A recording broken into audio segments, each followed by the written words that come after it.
evil thoughts. बुरे विचार। अब evil thoughts में बहुत कुछ evil है, यानी बुरे विचार। बुरे विचार में अश्लील विचार, लोभ के विचार, चोरी के विचार।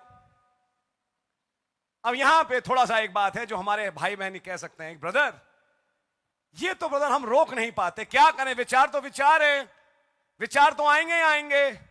लेकिन बाइबल में एक आयत लिखी है, कास्टिंग डाउन इमेजिनेशंस, हर एक कल्पनाओं को नीचे गिराना। नबी ने कहा आप विचारों को नहीं रोक सकते, विचार तो आएंगे ही आएंगे। आप ऑफिस में हैं, आप रोड पे हैं, आप कहीं पर हैं, कोई बुरा विचार दिमाग से पास कर गया, लेकिन ऐसे टाइम पे खुदावन भी जानते हैं, नबी ने कहा विचार एक चिड़िया है। क्या बोला?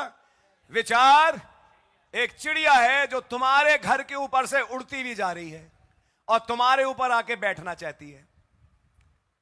लेकिन अब ये तुम्हारे पास है कि तुम क्या इस चिड़िया को अपने घर में बैठने दो या ना दो।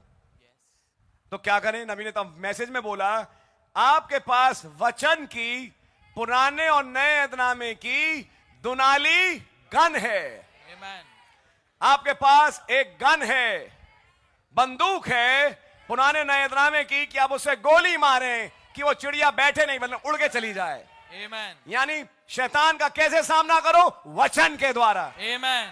जब कोई बुरा विचार आए वचन लाओ, जब कोई बुरा विचार आए वचन बोलो। वचन की किसी आयत को, तो इसमें फिर एक इंपॉर्टेंट बात यह भी हो जाएगी कि हम कुछ आयतें याद करें तो करें। अब मैं बुजुर्ग होंगे भैया नहीं चलेगा, विचार तो आएंगे, तो उन विचारों से हम कैसे लड़ें? वचन की आयतों से, नबी के कोट से, संदेश की बातों से जो बोली गई उनको मन में दोबारा दोहराते रहो, और जब बोलोगे तो विचार फाइनली नष्ट होगा। Amen. So I think you understanding it now. मैं सोचता हूं आप समझ रहे होंगे अब। Out of the heart of man proceed evil thoughts. मनुष्य के हृदय में से निकलते हैं बुरे विचार।